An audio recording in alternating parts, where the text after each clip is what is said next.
C'est bon? Alors,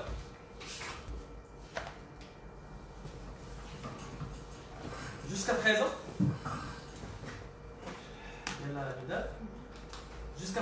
il est très important sur la partie des facteurs de production de mentionner que nous allons traiter la partie qui est micro et la partie qui est macro. Les facteurs de production, nous avons dit que pour pouvoir réaliser la production, on aura besoin de quoi? On aura besoin de capital et travail.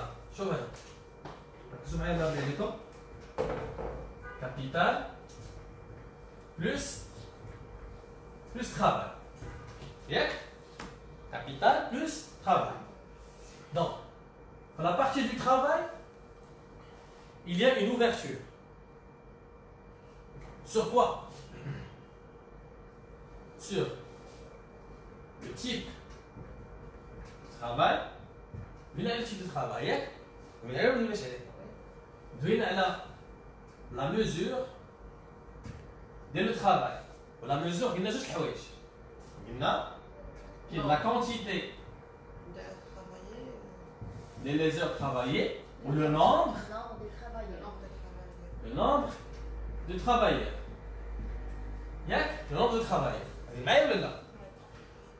Une fois je traite la mesure, qu'est-ce qu'on a une ouverture sur quoi? Sur le chômage. Parce que quand on parle du nombre de travailleurs qui travaillent, il faut faire encore une ouverture sur les personnes qui ne travaillent pas.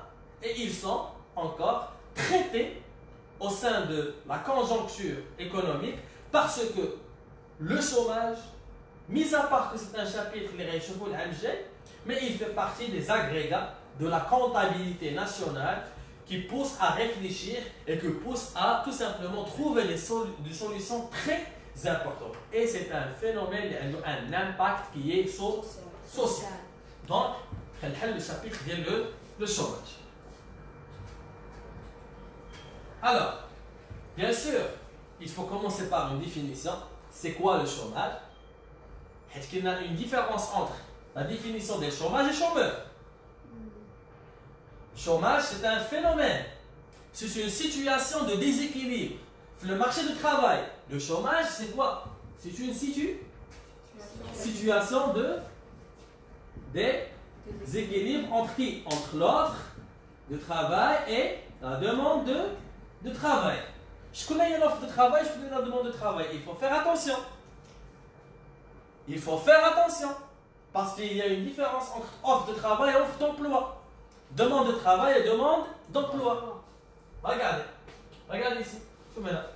L'offre de travail. Je connais la capacité de travail. C'est les ménages. Les ménages offrent le travail. Ou autrement dit, ils offrent la capacité de travailler. Ici, on fait référence à qui? Au ménage. Qui demande la capacité de travail? C'est les entreprises privées et publiques et même les administrations publiques. Non, en général, on doit aller les entreprises. D'accord? Et administration publique si vous voulez. Maintenant, qui offre une opportunité d'emploi? C'est les entreprises. Très bien. Maintenant, si je raisonne en termes emploi, on parle des entreprises. Et qui demande un emploi? C'est les ménages. C'est très important. Pour l'examen des nationales, comme vrai ou faux. D'accord? C'est ménage. Il y a une partie qui est une partie qui c'est vraiment une autre philosophie de travail. Alors, le chômage, c'est quoi le chômage? C'est une situation de déséquilibre entre l'offre de travail et la demande de travail. Cette situation de déséquilibre, lorsque l'offre de travail est supérieure à la demande de travail. C'est-à-dire que les personnes souhaitant intégrer le marché du travail, la quantité d'élèves est largement supérieure aux opportunités de travail qui offre le marché. D'accord? Cela va donner naissance à une situation de chômage. Maintenant, le terme chômeur. Chômeur. C'est quoi? Toute personne âgée de 15 ans et plus ayant la capacité d'exercer soit il est en situation d'inactivité, c'est-à-dire il ne travaille pas, il est en chômage, soit il est en train de chercher un travail. Un chômeur, c'est toute personne âgée de 15 ans et plus, soit il travaille, soit il est en train de chercher soit il ne travaille pas, soit il est en train de chercher un travail. C'est clair ou c'est pas clair? Est-ce que c'est clair ou c'est pas clair? Très bien. Maintenant, c'est des terminologies, c'est des définitions. Jusque-là, c'est clair. Alors, deuxième élément que je dois traiter, le chômage, c'est la mesure du chômage. C'est la mesure. Et pour maîtriser les calculs, avant de... Bon, les types passionnants tout à l'heure. Le chômage conjoncturel, le chômage frictionnel, déguisé, technologique, technique, ainsi de suite. Les définitions, attention, les Le chômage ou le taux de chômage. À la base, la mesure est là de l'ordre.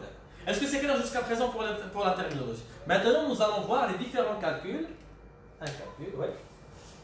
Que je dois assimiler et que l'élève doit assimiler parce qu'en fin de compte, il doit répondre aux questions de l'examen de la ou mis à part ça, c'est une partie qui est intégrante ou importante sur le programme de deuxième année baccalauréat. D'accord?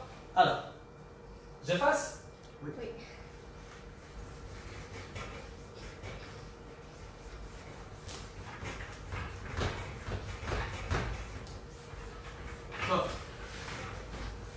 Il n'y a pas mieux que la maîtrise.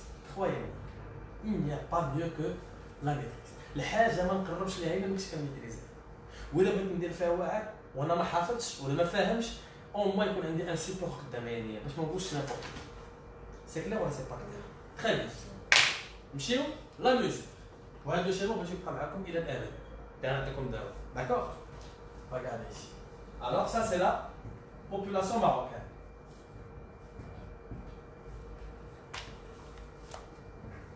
Là, le Marocain de la population, on a de l'Oman. Ça, c'est la population. Regarde ici. C'est dans la population totale. La population totale. La population totale, il est juge. Il y a la population active et la population inactive. Population inactive. La population active, c'est la population ayant 15 ans et plus. 15 ans et plus. D'accord? Elle est inférieure à 15 ans et supérieure à l'âge d'activité, l'âge normal.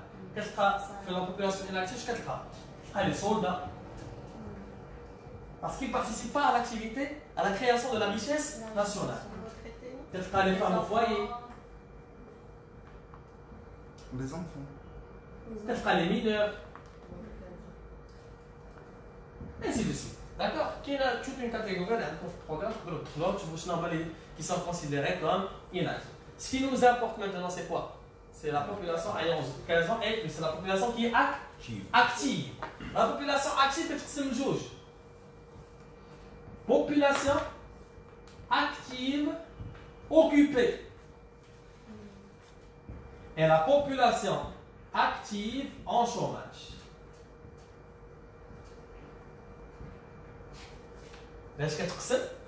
Population active occupée et la population active en chômage. Maintenant, quand on dit les calculs, je connais la population active occupée. C'est la population active ayant l'âge et la capacité de travail et elle occupe un travail. Par contre, la population active en chômage, c'est la population de 15 ans et plus, soit elle est en train de chercher un travail, soit elle ne travaille pas. Ou maintenant, on dit les calculs. Le premier calcul, population totale. Qu'est-ce que c'est? Oui. C'est la population active plus la population inactive. Population active plus la population inactive. Bien. Le taux d'activité. Le taux d'activité. C'est-à-dire dans la population totale, combien en pourcentage sont actifs? C'est la part de la population active dans la population totale. Et c'est la part relative que nous avons vue hier. Population, souvenez le taux. Le taux. La part de la Le taux d'activité. Hier. Le taux d'activité.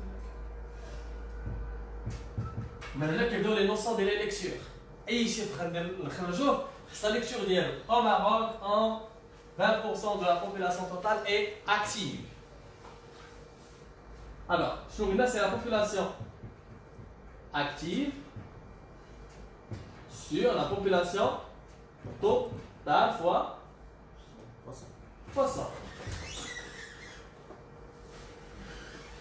Le taux de chômage, combien en pourcentage de chômeurs dans la population active? Le taux de chômage, il y a كانت هذه 100%. d'accord؟ شحال في المية ما خدامينش من 100%؟ كيفاش غنحسبوها؟ غنشدو هذه نقسمو على هذه فوا 100. اش كيتسمى لو تو دو شوماج؟ تو دو فروماج؟ فروماج taux de chômage, qu'est-ce que c'est? Oui, c'est la population active en chômage sur la population active et non pas totale. Population active fois 100. هذه راه اما كتسمى population active ولا كتسمى la population active totale. كتسمى la population active totale. كاين la population totale وكاين la population active totale. علاش كنقولوا population active totale؟ حيت انا لا في الدوزيام اني بكالوريا ملي تندوي على la population active كندوي على la population active des jeunes, population active des jeunes âgés de 15 ans à 24 ans, des jeunes, par exemple, population des diplômés, la population active des non-diplômés, qui y a plusieurs catégories في les interprétations de la population active totale. Mais les catégories des la population active totale. Faire les diplômés, les non-diplômés, faire urbaine, rurale, faire les femmes chez les hommes, faire âgés de 15 à 24 ans, femmes âgées de 24 ans et plus. Il y a plusieurs catégories de lecture. Mais ici, c'est juste, je prends le côté basique. Le côté basique. Qu'est-ce que c'est la population active? Population active occupée plus population active en chômage. Voilà. Vous savez comme? Non. Hein? Non, pas du tout. Très bien. Alors, population active totale. Est-ce que c'est oui? Population active occupée plus la population active en chômage. C'est clair? Bien sûr, on a quelques exercices par la suite, on va mettre les calculs. خذوا لي القواعد هذه فوق.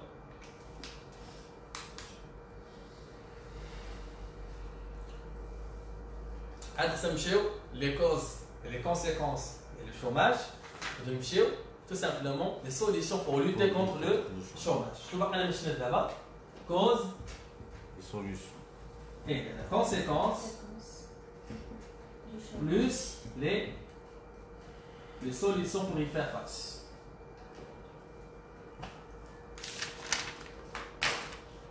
Vous devez une recherche, faire les causes et les conséquences ainsi que les solutions.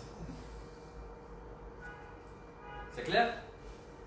On va faire une ouverture tout de suite à les causes et les conséquences. En tel cas, comme les grandes lignes, vous allez faire une petite recherche.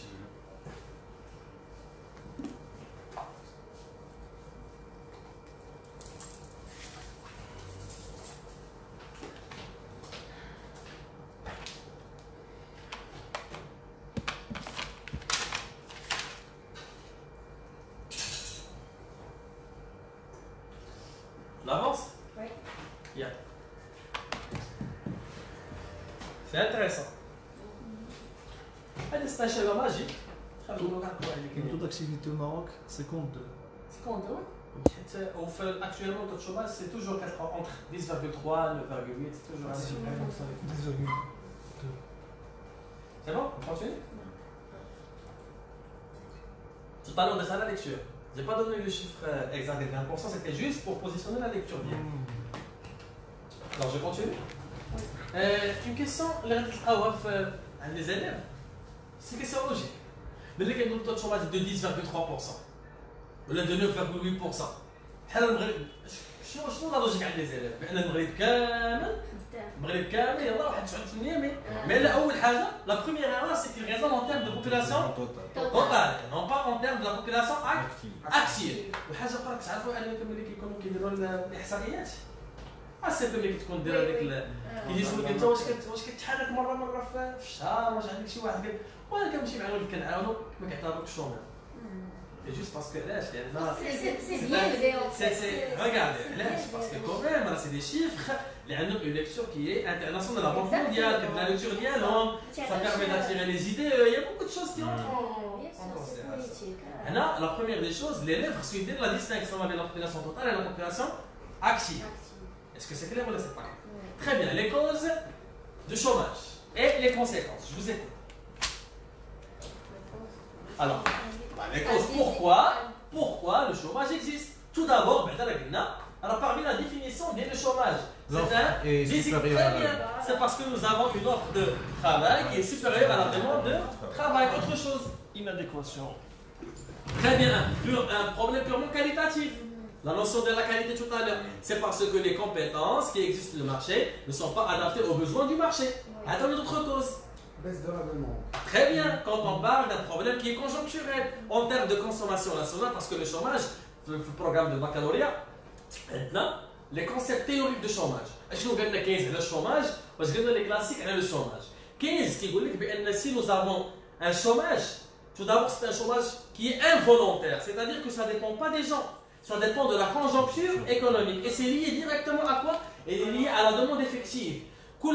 La demande anticipée, le principe, le terme en général, il y a un problème de chômage parce que les entreprises ne vont pas investir. Parce que le moteur, le chômage, c'est l'investissement. L'investissement. باش يمكن لهم يشروا ما كاينش جداد ما كاينش يخدموا فيهم ناس جداد le chômage va baisser. Donc il y a un problème de la consommation parce que qui est le moteur? C'est quoi le moteur de l'investissement? C'est la consommation.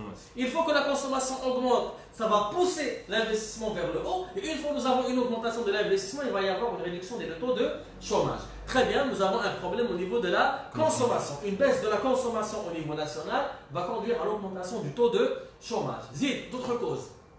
Chômage volontaire. Chômage volontaire, c'est un principe qui est purement théorique. Les gens estiment que le salaire qu'on leur donne est inférieur à ce qu'ils méritent, donc ils ne vont pas travailler, ça va impacter le taux de chômage. Nous avons la technologie, le progrès technique, le remplacement de l'homme par la machine. Le rôle de l'État. Lorsque l'État n'investit pas, lorsque l'État n'essaie pas d'ouvrir des entreprises, lorsque l'État encore ne soutient pas la consommation, tout cela va conduire à quoi? À l'augmentation du taux de chômage. D'accord? Est-ce que c'est clair ou c'est pas clair? Les conséquences. Conséquences sociales. L'exclusion sociale. Très bien, tu as la précarité. Pauvreté. Exactement, la pauvreté. واحد ما عندوش تقول لك واحد كيسمى بالعربيه طبقات في المجتمع الفوارق الاجتماعيه. Très bien. عندنا une conséquence économique شنو هي؟ كيقولوا بعدا في السوسيال كيقولوا لي كريم. بس كتفرق حسب الكريساج. زيد conséquences économiques. Le terme économique, conséquences sociales, c'est très important. Très bien. La baisse du pouvoir d'achat, pourquoi? Parce que les gens, s'ils ne travaillent pas, ils n'auront pas de l'argent. Ils vont consommer moins. Et consommer moins veut dire quoi? Veut dire que la consommation finale nationale va baisser. Et là, la consommation finale nationale, le PIB. Vous vous rappelez de l'emploi ressources? Le PIB, c'est dans la production, en consommation intermédiaire, il y a PIB. Le PIB, c'est la consommation finale nationale, c'est l'investissement national, c'est les exportations ou les importations. Alors, il a la consommation. La consommation, c'est le PIB. Il a la consommation, le PIB va dire. Il a l'investissement, le PIB va dire. Donc, les composants de le PIB, il y a un élément, un agrégat, c'est tout le PIB qui va baisser. Donc, c'est un cycle. Bon, d'un point de vue logique, c'est ça. Mais d'un point de vue économique, les termes, il faut dire que les conséquences du chômage, il y a des conséquences qui sont purement négatives. Parmi les conséquences négatives, parce que le terme conséquence, ça fait positif et négatif. Parmi les conséquences négatives maintenant, une augmentation du chômage va impacter négativement le PIB, va permettre à la baisse de la consommation, baisse de l'investissement, baisse du niveau de revenus, ce qui va impacter même le niveau, l'indice de développement humain. Beaucoup de choses. D'accord? On a vraiment une piste parce qu'il suffit juste d'instaurer un schéma logique et toutes les réponses seront bonnes. D'accord?